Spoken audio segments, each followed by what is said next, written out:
G'day everyone, it's me, the Anti-Theocrat, back with another one. Before I go into the main content, it's a quick sales pitch. It's the only one you're getting, so enjoy it.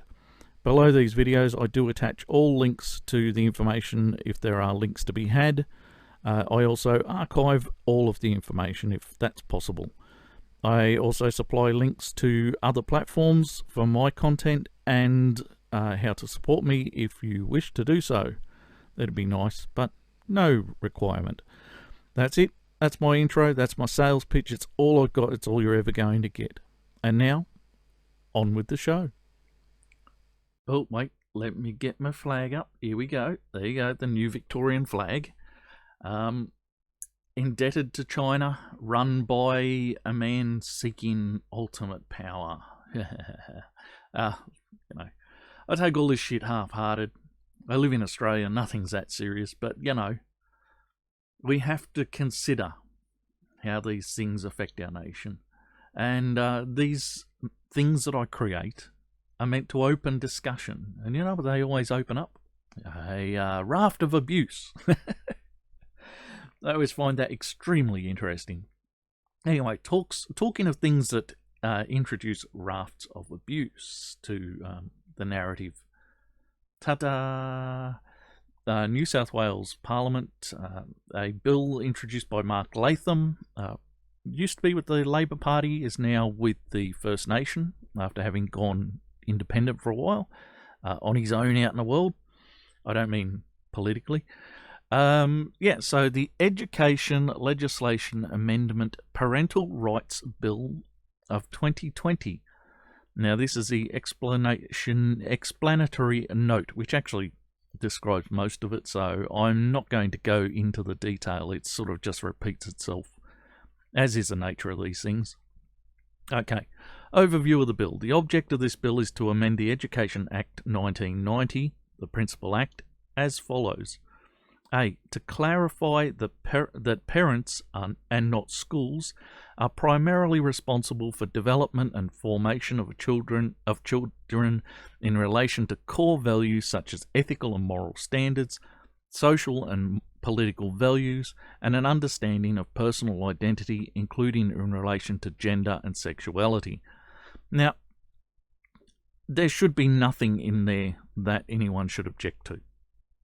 As parents, it's not the state's business, and I'm a parent, it's not the state's business to undermine how we raise our children with what core values we raise them.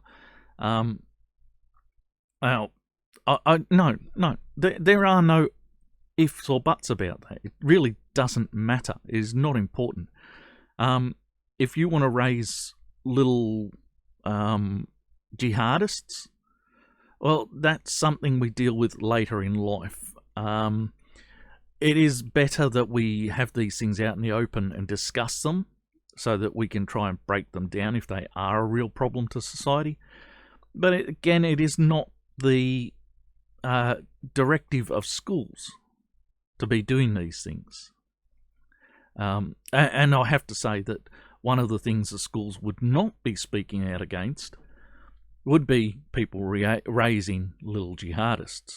They really wouldn't. It's one of those things they just would not be game to discuss. So, ethical and moral standards, I'm okay with that. There are enough adults doing a really shit job of that. I think there's some level at which it's important in the schools.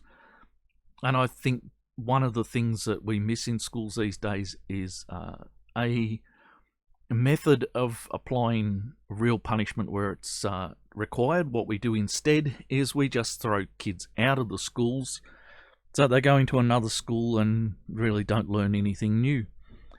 There were kids in my day who, when they got expelled from school, just took it as a well-deserved holiday.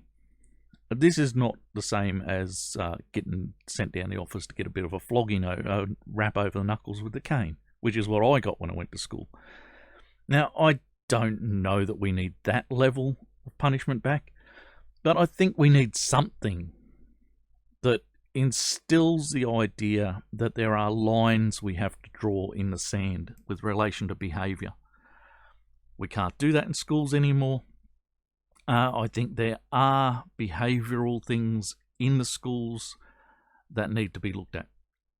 And now there are ifs and buts about that as well, because boys are more boisterous, more energetic than girls tend to be. We have to be aware of when what we're looking at is just normal behaviour, and how we go about forging that into something valuable rather than punishing it as something that is wrong. And what we're being told these days by people who like to set these ethical and moral standards, that being a boy is simply wrong. And that's not true. Being a boy is different from being a girl. It is not wrong. And so we have to stop punishing boys for being boys. At the same time, we have to be able to forge the energy that they have into something positive. So I still come back to the fact that the parents have to be the primary people responsible for this. The schools are only responsible for that within the school. They have no responsibility for it outside the school. And this is actually something that we've had here, because we've had kids vandalise things, break laws, and generally be a bloody nuisance. And the school will reprimand. I don't know if this is the school's job. I think there is room here for community policing, that if the schools can help the police identify the children, that the police should have a responsibility to come back to standards where they are trying to encourage people not to do these things before they become a problem later on. And community policing is something that we don't have a lot of, that I see these days anyway. I don't have a lot of involvement with the police. Admittedly, when my eldest was getting drunk and being brought home a couple of times by the police, he was in no trouble. And they brought him home and dropped him at our door, and we just made sure he got safe to bed. It is the nature of boys in their late teens, early 20s. Even onwards from there. But that's a level of community policing I would like to see more often than the policing we see with the police just coming down on people. Like I say, I'm not an expert on this. It could be happening. It's just outside my view, outside my vision. So I don't think the schools have a lot of responsibility for this outside the school. I think this is a fair thing to put forward. By the way, I really have to stop here and say the reason I'm discussing this is because I found this through an atheist, queer atheist Facebook page that was asking people to sign a petition against this.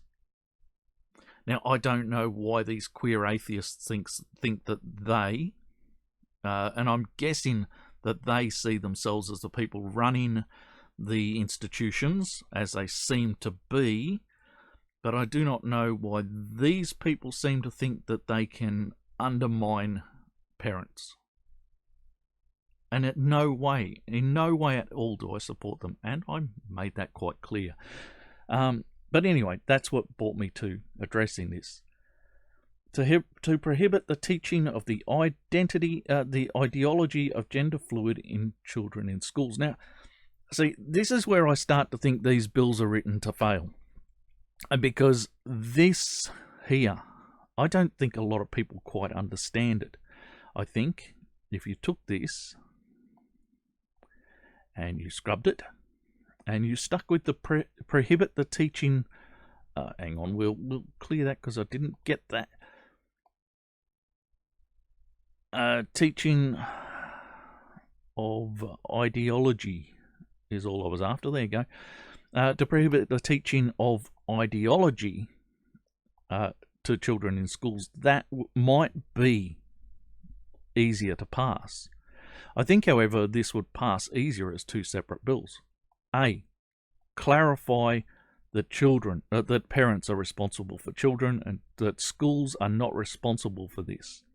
The schools are responsible for what happens in their own time, but not the rest of the time. This is a separate bill I would agree with. But I think that this in the same bill sets this up to fail. To provide that schools should not usurp the role of parents, that teaching in relation to the core values be strictly non-ideological and should not advocate or promote dogmatic and polematic ideology that is inconsistent with the values held by parents of students. Now, I go with all of this. This is right, but we have to remember that advocation and promotion of dogmatic includes religion. And so there should be no ideology taught in schools. We can teach the historical, we can teach, and even then, addressing these things without ideology is a trick. And I don't know that it's entirely possible, but I think there are limitations to how we go about doing these things. I think there are ways and means that we can make this work. In any case, I have no problems with this part of the bill, but it should be in this bill or this bill, but not as one bill. It's again set up to fail by adding all of these things together. To ensure that curriculum, syllabus and courses of instruction at all levels of schooling do not include the teaching of gender fluidity and recognise parental primacy in relation to core values. And again, this sets it up to fail. Because I don't know whether it's our politicians just don't understand this stuff, or whether it is so politically correct at the moment to support anything that looks like this that they do so regardless of what it means. Maybe they know, maybe they don't, maybe they just do it because they don't want to be seen not to do it. This bill would allow for this to be dealt with. To ensure that all staff, including non-teaching staff, counsellors, advisors and consultants, do not teach gender fluidity. All right, so this here should be a separate bill introduced after this first bill. Because I don't have any problem with this. I know what the gender fluidity thing is. I know how wrong it is. I know that through this comes a denial of scientific and biological fact. A whole raft of things come through this gender fluidity topic that do not have any place in educating children. Basically, our kids need to come out of school able to read, write, and arithmetic to the best of their ability. Not to the best ability of everyone on the planet, but the best of their ability. They should be striving for the best they can achieve. Not all kids are going to achieve the same levels. And within their abilities, then they can work out what they do in high school, where they're going to, because even the early years of high school are about learning basics, but you get to select some of the basics. And then in your senior years, you're starting to think, well, where do I take this? That's when you get to look at what your grades have been and what you're going to be suited to. It's not necessarily about making the best of any particular subject, but working out which particular subjects suit you. So yes, we should be striving for the best we can. And by the way, the same ideologies that lend themselves to the idea of gender fluidity are the same ones that want to do away with exams, want to do away with times and because time is a white colonist principle. Nobody else has time, apparently.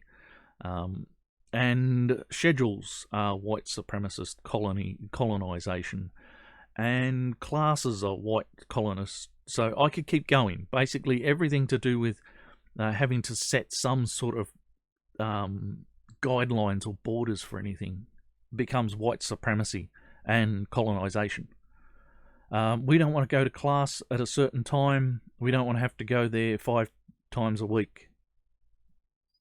So it's white colonial, yeah. There's actually discussion at the moment. I wish I had it up. I should have planned this out ahead. Of Black University in the UK. And when they did the asking people about this thing, whether it'd be good or not, the things that came out were, because then we can get rid of the white colonization. And exactly the things that I have just said were the reasons people want to have a black university.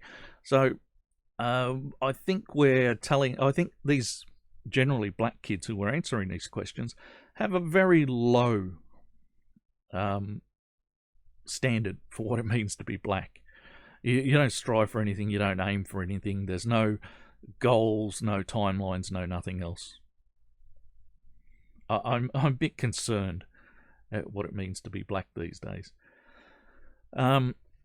Strong, independent people, as we should all be, are being told that that's not their culture.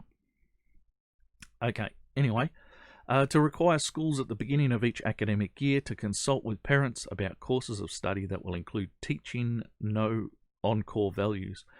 I'm not sure about this one, because I think once you start consulting with people, you bring in their bias. And what you're going to bring in is vested interest groups. And you will find that this is one vested interest group, the people who like to teach this gender fluidity stuff, that might be able to get enough numbers into the consultations to override what, I know where this comes from, so I will go there, the religious principles that you might want to put forward. So, yeah, I don't think we need consultation with the parents. I think it's fair to ask parents if they are happy to have something, and I wish I was asked more often. As my oldest son was put into religious education without my knowledge, it wasn't until he came home and said, I don't want to do this, that I even knew it was happening. It would be nice if I was given the same options. So yes, I don't know that this is what this is about. The next bit is about what I was talking about. To allow parents to withdraw students from instruction on core values where parents object to the particular teaching on these matters of parental primacy. This, with this first statement, is the bill. That's all it needed. That parents should be responsible for the moral standards of their children and their social and political understanding of the world. I don't trust most parents to have a very deep understanding of politics or economics or anything like that. But it doesn't matter, because the schools are not providing any more. When they start to talk of things like gender fluidity, they are not adding anything to those discussions. They're not adding anything to discussion about politics at all. Nobody's learning politics through gender fluidity theories, and nobody's learning about economics through those theories. Now, those theories might tie themselves to those subjects in some way or another as if to push one agenda or another, but that is not learning. That is indoctrinating. So, finally, I think, yes, parents should be allowed to withdraw their students, but more so, and this was something I had with religious education, the children who don't want to be involved in these things, the parents of children who don't, whatever, they should be left in the classroom. These things should be taught outside the classroom. I did religious instruction when I was a kid. I chose to do so until I got bored with it. And It was taught in the teacher's staff room, in their lunchroom. It was not taught in the classroom. The class went on while we did that. The class went on with basic classwork. These days you're not even allowed to do that, but that's how it should be done. Now these ones are pretty standard. To require the New South Wales Education Standards Authority to monitor the compliance, to provide a review after 2 years of the compliance of schools. So those are pretty standard, and allowing for review is good. I have no problem with that. And having the Education Standards Authority oversee anything should be already in any bill that exists in this, in relation to this. So anyway, this was a nice short video, but yeah, this came up because queer atheists were asking that this bill be squashed, getting a petition signed for it. Why? What in here was particularly damaging to them? Let's face it, most of them don't have kids. So they have no interest in kids except if they want to indoctrinate other people's kids. And that's what this is about. This is about ending one form of indoctrination. Now, I would like to see that extended to all forms of indoctrination, where this should fit in. And added in here should be religion. Right, moral standards, social and political values, an understanding of personal identity, belief in relation to religions, and in relation to gender and sexuality. Right, that's not the school's business. That is the parent's business. It should always have been, always be the parent's business. But we have seen religion and this gender study stuff creep its way into the lower and lower grades at school. I mean, the other day I walked into the school, my son's school. I have a younger son in primary school. There was a sign out the front of the school saying, check out our replacement uniform.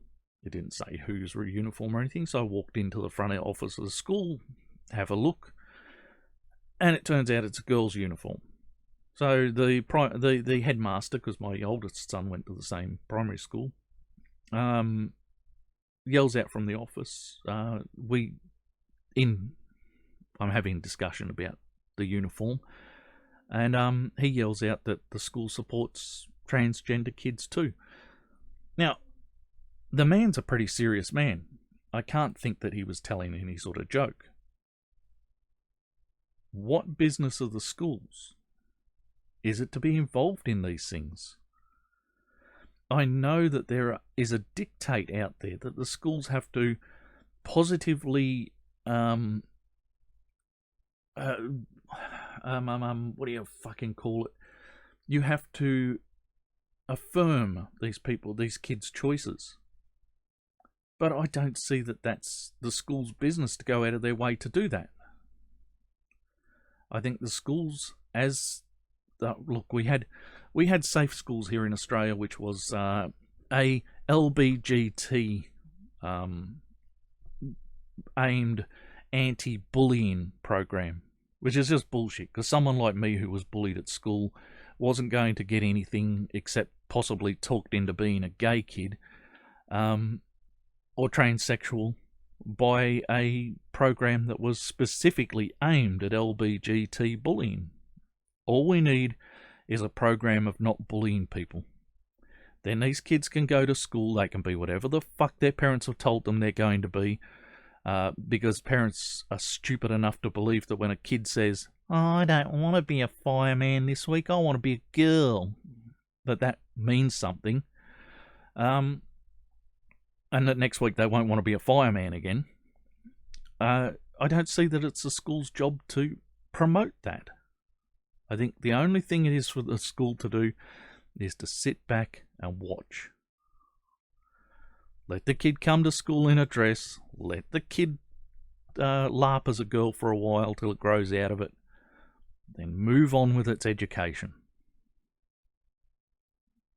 But the idea that the principal could say we support trans kids too, just sounds a little bit over the top.